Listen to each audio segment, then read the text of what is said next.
Hello, good day, and how are you? Just fine, you say? Well, okay, that'll do. The news today is full of things. Thing ones, thing twos, and things that sing. Things that fly and dance and rhyme with hat. We'll be talking an extent about a certain cat. Now if you please, sit down, grab some juice. For today, this Wofford blog is all about Seuss.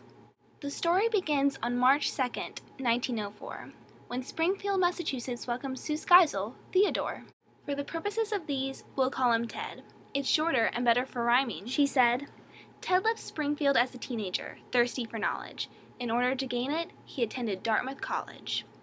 Of the magazine, The Jack-o'-lantern, he became editor-in-chief, although his tenure ended early due to drinking mischief. To continue his work without being cut loose, Geyser began signing his work with the pen name, Seuss. So off to Dartmouth, Seuss moved to Oxford. Full of Sophian literature he studied as he could, it was there he met Helen Palmer, his wife, and they returned to the U.S. for the rest of her life. He decided to pursue a career in cartoons. He was published in Saturday, the post of late afternoons. But the bulk of his career was spent drawing for oil. Ads for 15 years luckily didn't spoil his passion for politics, too old for the draft. He contributed making the most of his craft. He made Army training movies and learned animation, in addition to contributing to many publications, Life, Judge, and Vanity Fair, and a children's magazine whose name I can't say on air. 27 rejections for his first book, what a feat! And to think that I saw it on Mulberry Street. He had things so fantastic they could think on their own, and he wrote each of these things right into a poem. Rhymes about foxes and a sour kangaroo, about the kindness of elephants from the jungle of New, about dairy and meat that might make you squeam, because it's certainly odd to eat food that is green.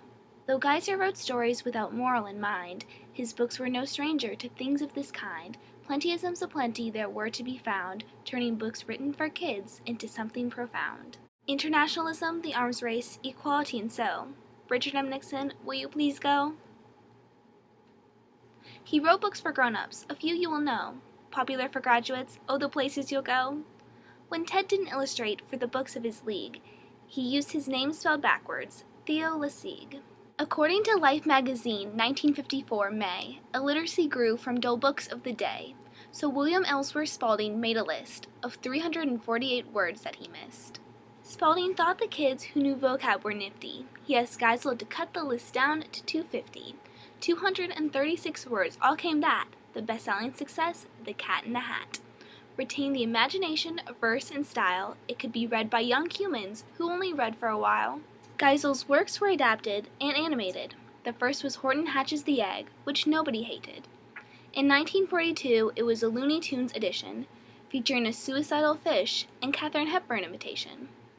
Chuck Jones, friend and colleague, in 1966, would throw an animated Grinch into the mix.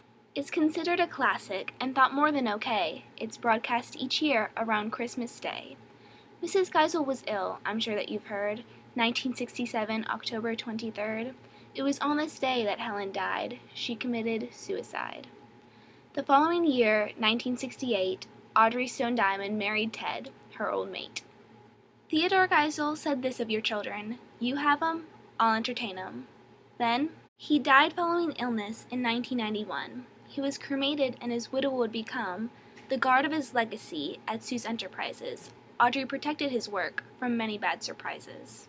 She approved live-action films of The Grinch and of Cat. She was fine with Jim Carrey, but of Mike Myers wasn't that.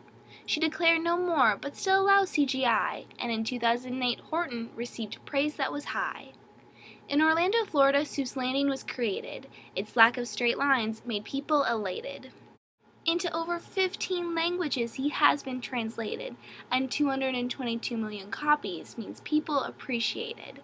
11 TV specials, and a Broadway musical, named none other than, you guessed it, it was called Seussical. And if that's not enough to prove his work wasn't shoddy, 2 Emmys, 2 Oscars, a Pulitzer, and Peabody. Today, March 2nd, his birthday, we celebrate Seuss, whose brain worked so freely it ran around loose. He was brilliant, playful, and wrote books we love now. So if you please, let us all take a bow for an author who created with simply his words. Happy birthday, Dr. Seuss. Love, Wofford.